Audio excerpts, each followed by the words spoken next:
show. As I was saying, there has been a significant increase of Lyme disease in the UK, with a study of GP records suggesting the condition may be 3 times more common than currently reported. The bacterial infection is spread to humans via bites from infected ticks, and symptoms can include a circular red rash, often described as a bullseye on a dartboard. And let's find out more about this, and let's speak to Julia Knight from Lyme Disease UK. Julia, are you with us?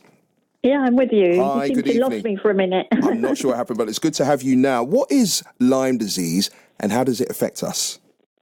Lyme disease, as you said, is a bacterial infection. It's transmitted to humans and animals by an infected tick bite. Not all ticks carry the infection, but sadly they don't carry a label saying I'm infected or I'm not.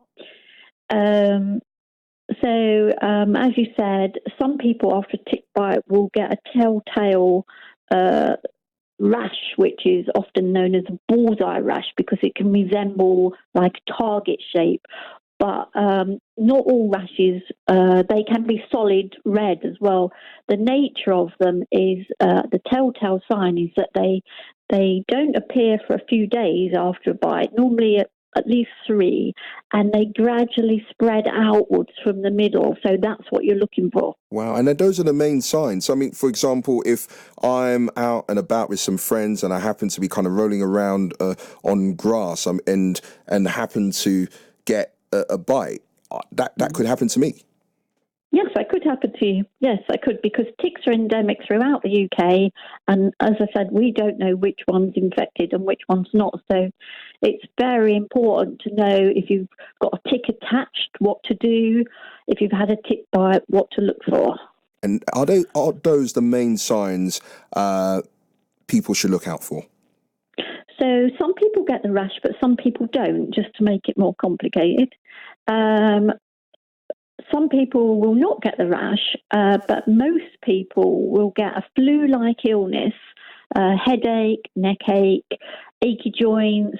You feel very unwell, maybe fever, and that can occur within a few days or a few weeks after a tick bite. So if you start experiencing those symptoms when you feel that you could have been exposed to a tick bite or you know you've had one, particularly in the summer months, you wouldn't expect to feel flu-like. So that's a hint. Always get checked out. If you have the rash, go straight to your doctor, because that is diagnostic on its own, and treatment should be started straight away. And if someone is feeling like that and they feel as if that they may have the symptoms and they go to their doctors, how long does it take for them to find out? Right, so as I just said, if you had the rash, that's it. That's diagnostic. That's it, okay. Straight away. If you have the flu-like illness and you've been bitten by a tick, some doctors will start treatment right away. Some will ask to do a blood test, but it's good to be aware that the blood tests are antibody tests. And the body takes 4 to 6 weeks to make those antibodies to the bacteria. So say if you start to feel unwell after 2 weeks and a doctor says, oh, no, I must test first, you probably get a false negative result because your body hasn't made antibodies. So it can be difficult to diagnose in those circumstances. So say you've got the rash and then best to go and see your doctor in 5 weeks' time? No. If you've got a rash, you don't need any blood tests.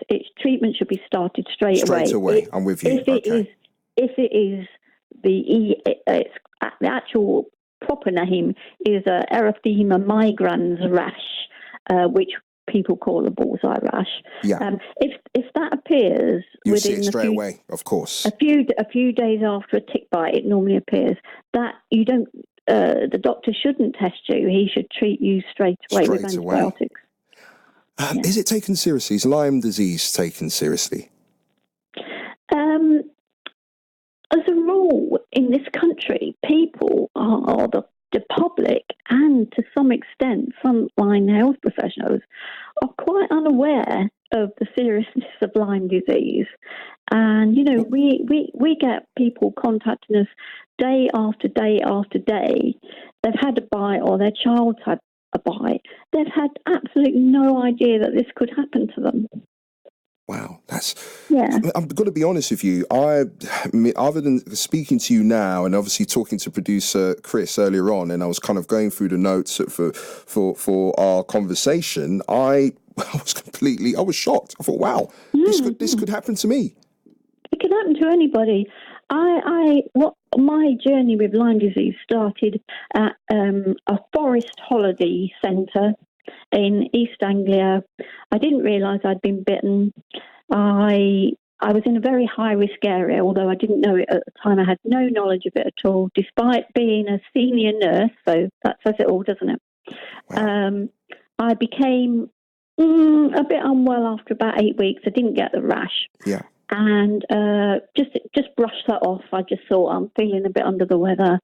And within 5 months of that holiday, I was bedridden. And what followed was 7 years being housebound because because the bacteria got into my nervous system. It obviously wasn't picked up and treated, and it had devastating effects on me. I've never worked since.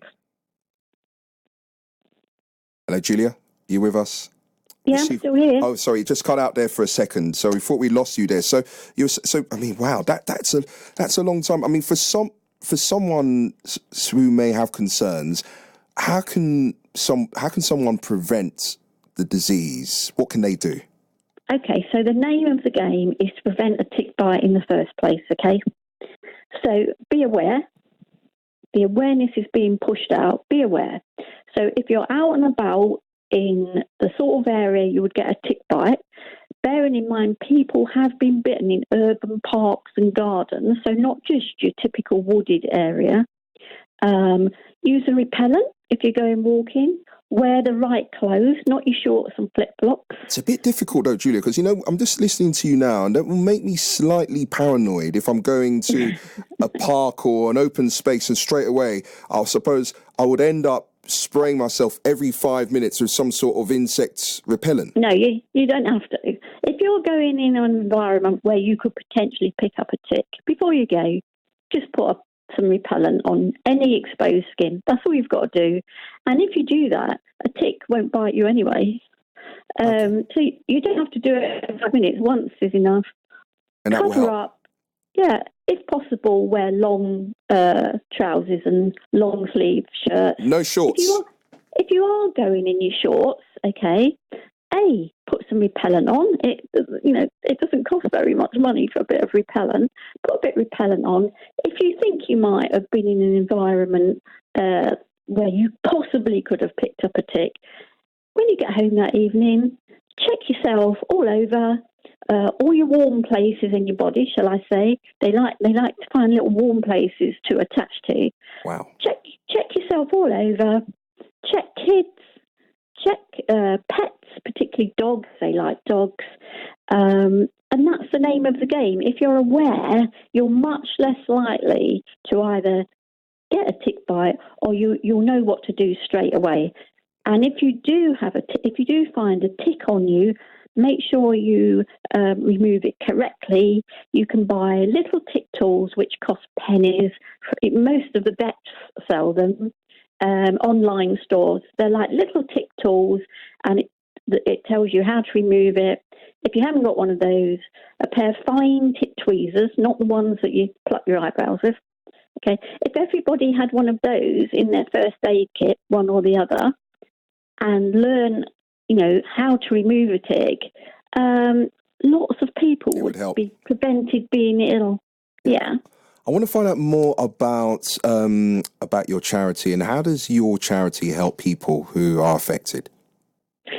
So our charity, we're relatively new. We started off as a little support group on Facebook with just a few.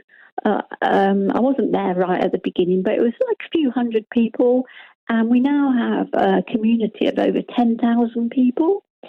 So that's our support group aspect. And you'll find us on Facebook. And the charity side of it, we're very much about raising awareness, preventing tick bites, and raising the issue in the hope that we can get better research, because not a lot of research has been done about.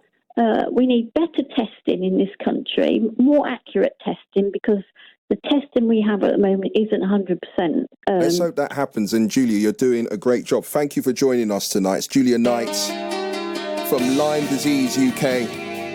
That was a form of education for me. Seriously, when producer Chris told me about Lyme disease, what we were going to be discussing tonight, didn't have a clue. So you've heard what Julia said. Please be cautious. Repellent spray, check. That's what you need to do. You need to check all the time. This is going to take us up onto travel and news, a classic from The Cure. Did you see them?